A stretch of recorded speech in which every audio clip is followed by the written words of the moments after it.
The Gospel of Matthew, chapter 14.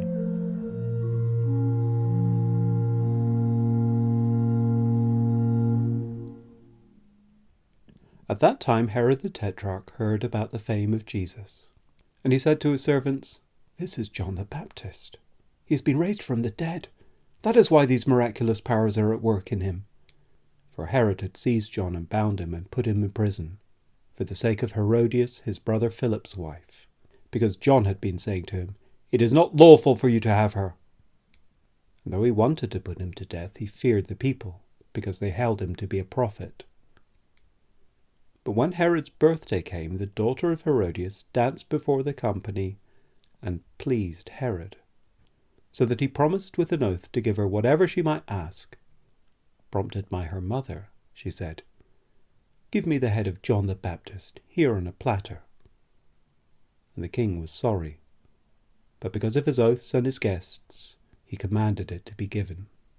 He sent and had John beheaded in the prison, and his head was brought on a platter and given to the girl, and she brought it to her mother. And his disciples came and took the body and buried it, and they went and told Jesus. Now when Jesus heard this, he withdrew from there in a boat to a desolate place by himself. But when the crowds heard it, they followed him on foot from the towns. When he went ashore, he saw a great crowd, and he had compassion on them and healed their sick.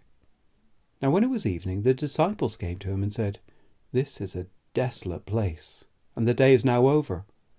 Send the crowds away to go into the villages and buy food for themselves." But Jesus said, "They need not go away.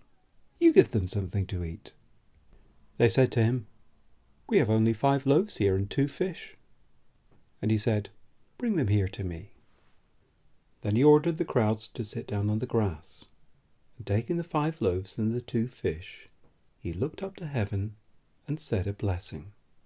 Then he broke the loaves and gave them to the disciples, and the disciples gave them to the crowds. And they all ate and were satisfied, and they took up 12 baskets full of the broken pieces left over. And those who ate were about 5,000 men, besides women and children. Immediately he made the disciples get into the boat and go before him to the other side, while he dismissed the crowds. And after he had dismissed the crowds, he went up on the mountain by himself to pray. When evening came, he was there alone. But the boat by this time was a long way from the land, beaten by the waves, for the wind was against them.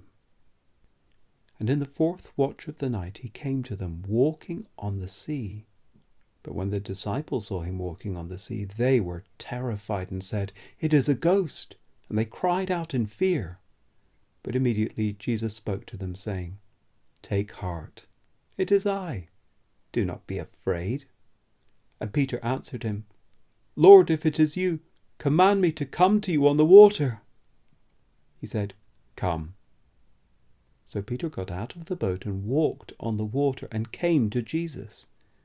But when he saw the wind, he was afraid, and beginning to sink, he cried out, "Lord, save me." Jesus immediately reached out his hand and took hold of him, saying to him, "O you of little faith, why did you doubt?" And when they got into the boat, the wind ceased. And those in the boat worshipped him, saying, "Truly you are the Son of God." And when they had crossed over, they came to land at Gennesaret. And when the men of that place recognized him, they sent around to all that region and brought to him all who were sick, and implored him that they might only touch the fringe of his garment.